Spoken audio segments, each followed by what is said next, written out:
Hello, it took me 2 hours to get this mic set up last night, and at first, I don't know why it suddenly works, because I bought a converter, because just plugging the mic into my computer didn't work, but now it's working without the converter, so that was a great $10 wasted. Woo, wonderful. But okay, anyway, technology frustrations aside, I just want to say thank you again for the support and love on the animatic. I've never had something, I've never had something get that much attention before, so I'm just very grateful because I worked so hard on that, and I'm very proud of it. But yes, reclaimed lore. I'm glad some people were interested in this because I really, really want to talk about it.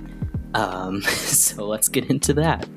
So first of all, Reclaimed was created to be a theoretical Souls-like because in the summer of 2021, which is when I first started developing this, I was obsessed with Demon Souls. I've never played Demon Souls, Dark Souls, and Elden Ring. Or is it Demon Souls? No, stop. We're getting off topic. Stay on topic. So the title comes from the fact that everything in this world was reclaimed by nature in a series of apocalyptic events that varied throughout parts of the world. So in one part of the world, earthquakes, and another tsunamis, and another tornadoes, stuff like that. But it's been a few hundred years since all of that happened, so humans have rebuilt quite a few civilizations, Elonsone being one of them. There are also ruins spread throughout the world, and because of that, because so many of these ruins survived, there's other stuff known about the old world, such as the names of certain gods. So far there are 4 regions that the player would be able to explore, and I'm going to be saying player throughout this rather than a specific character, because this is meant to be a concept for a game, so that's why that's happening. So first, there's the Princedom of Alençon, again, where Spider takes place. This place is very much based on Gothic architecture, Catholicism in France. Gothic architecture because it's cool, Catholicism because, if I think of Gothic architecture, I think of Catholicism, and also I like fucking around with Christianity. It's just fun to mess around with the themes in there. And then France, because I forgore, but I guess because French Gothic architecture is really cool. Then there's Emmerich, which is the nation farthest to the north. This place is very much inspired by Old Norse architecture and cultures, though I'm not sure if I want to specifically go with Iceland or Sweden yet, that's still up in the air. The next place is the former Kingdom of Ivory Cliffs, which is just barely north of Alençon and kind of off to the west-ish.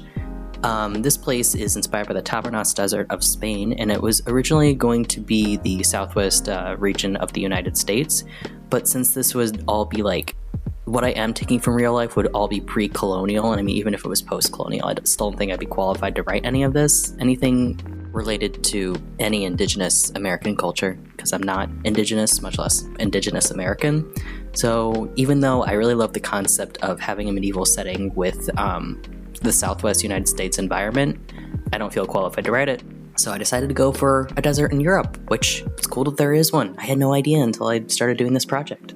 And the last place I have so far, I might include other nations, but so far this is the last place, is Azandele, which is more of a city than a nation, I guess. This place is hidden deep within a deadly forest, and this one does not have any specific inspiration at the moment. I think I subconsciously had India's environment at least in mind when I was making it, because the first characters I made for it were Indian, but I'm not, like I said, with me not feeling confident writing indigenous American cultures, I'm not sure how confident I would be with writing an ancient Indian culture because I'm not Indian either. So I'm leaning towards maybe Renaissance Italy for Azandele, but if not that, I might try. Maybe I'll try and write an Indian culture, but we'll see. We'll see. It's all up in the air right now. Oh, and I'm very open to any advice because I'm white. A lot of my characters are characters of color just because I find it more fun to write a diverse cast. But if anybody has any criticism or critique, I am very open to hearing that because I want my characters to be the best they possibly can be. There are also 3 main gods so far, first one being Lula, who's the god of fire and represented as a phoenix. The second is Isker, who's the god of frost in the mountains and represented as a snow owl. And the third is, so far, the god of flora. They don't have a name yet, don't know when I'll name them. I'm not great with names. But this is the god that's actually responsible for Alaric and his family's curse, as well as, this curse isn't just on the Alençons, it's also on just, in general, the population of Alençon and people living in the forest surrounding Azandele or in Azandele itself. The thing is, this curse wasn't meant to be a curse, it was meant to be a blessing, because both Lugla and Isker are capable of blessing people at birth, or if they show enough devotion in some way, with special powers, specifically fire and ice, respectively. And the god of Flora wanted to get in on this, but they fucked up greatly, and now a whole bunch of people are cursed. It's not like a terminal illness type of curse, though. It's possible to live with it in relative comfort, but some of the symptoms are the vines seen in Spider, and if those progress far enough, they can eventually take over the person's entire body. Some other symptoms are altering and erasing memory, severely distorting a person's body proportions, like making someone super tall and lanky. And one that you could consider a power is extending the person's lifespan, potentially infinitely, in terms of natural causes. They won't die by natural causes. And this curse, which I suppose one thing that I kind of want to do is make it up in the air of whether or not this is actually a curse, or if it should even be called a curse. But for the moment, this curse is called Reclamation. So I'm going to talk about two of the characters from the animatic. One is Lorraine and two is Alaric. Actually, I'm talking about Alaric first, so I guess he's one and Lorraine is two. But yeah, those are the two I'm talking about. I'm going to start with some fun facts. So Alaric was originally a Dark Souls 3 player character, but I liked him so much because I tried to roleplay him as much as I could in Dark Souls. I liked doing that so much that I made him into an original character, and here he is now. He's also the fantasy equivalent of French Korean, and I think I made him transmasc. I don't remember the specifics of his gender, but he's transmasc for sure, and his pronouns are specifically he, they, and pretty much anything but she or it. And as a side note, barely any characters in Reclaimed are cis and straight at the same time. My soul's like my rules. Alaric is the catalyst for everything that happens in Reclaimed, and specifically him developing the curse is the inciting incident for the entire story. His entire family has the curse though, including Lorraine. It's just that the curse hasn't developed on all of them yet. So from birth, all Alansones are cursed. It's just kind of a hereditary thing. But yeah, that's why not all of them had vines. I kind of forbore to put more vines on the king and queen. Like you can see in one scene of the animatic where Alaric's parents are outside of his door asking him to come out. There is a vine right below the king's jawline. But on the frames before that scene, where the king and queen are right next to each other at the dinner table, there's not. That is purely because I forbore. I forgot to go back and include the vines. So, oops, but I'm not changing it now. And Alaric does believe in the gods. He just hates them because of the curse, and he doesn't realize that the god of Flora is the only one who's actually responsible for this curse, and that it wasn't even intentional in the first place. So, because killing off the majority of his family didn't work, he's looking into other methods. He is still trying to find Lorraine and finish the job, basically, but since Lorraine is very much hidden, at least from him. She's not hidden in general, but she's very much hidden from Alanson and the Alanson Royal Guard. So in the meantime, he's looking into other methods of getting rid of the curse. One is trying to find the gods and kill all of them. And the more reasonable method is he's trying to develop an antidote. But he's going about it in a very unethical way that involves experimenting on corpses.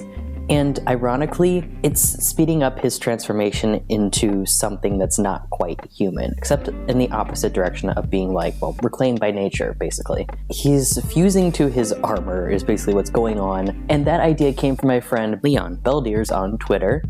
So thank you, Leon. That idea fucks hard. I love it. And this is also part of the reason he rarely takes off his armor, because it's literally hard for him to get off some of the pieces of it. Eventually, the side effect gets so bad that it starts spreading to objects and people around him. For example, his guard commander, Jian, that's a Korean name. I'll put the spelling, the romanization up on screen. If I'm saying that wrong, feel free to correct me. Actually, if I'm saying any of the names wrong in this video, feel free to correct me. I would like to get them right. And his personal assassin, who is Aymeric. Yes, I purposely made Aymeric and Alaric's very similar names because I thought it was funny. And I even mess it up sometimes too. Both of those two might be showing up in animatic, maybe the next one. So even though Alaric is doing way more harm than good with his antidote, he's still kind of considered a savior in Alansone's capital, Grand Coroy. Once again, that's French. I don't speak French. You can correct me if you want.